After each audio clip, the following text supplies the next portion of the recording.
My dad is Jewish, so I'm Jewish, and my dad didn't come from a home that was pious, and he really was a sensitive person with a desire for spirituality. And when he came out of the war with Algeria, which was a colonial war, he was just sad, broken, and he met someone who led him to a cult called the Rosicrucians. My parents were New Age masters, and so I grew up in that kind of world. And when I got snatched out of that world and became a believer, I was always fascinated with that world, which does not really frighten me or concerns me. It's helped me in a country that has a lot of occultism and a lot of New Age belief. It's a worldview that says that, if God exists, is not really too close to us.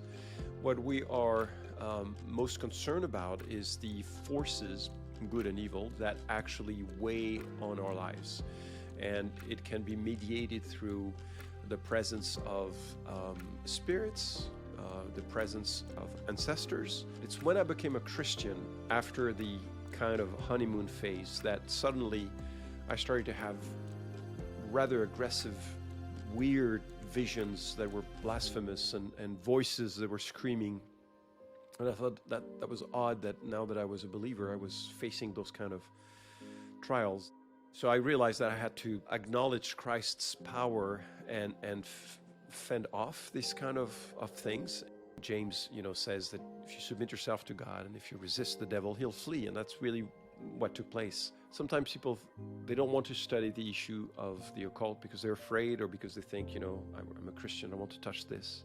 But we experience things and we have to say, how does the Bible speak to that thing that I'm feeling, to that reality that is being painted in front of me?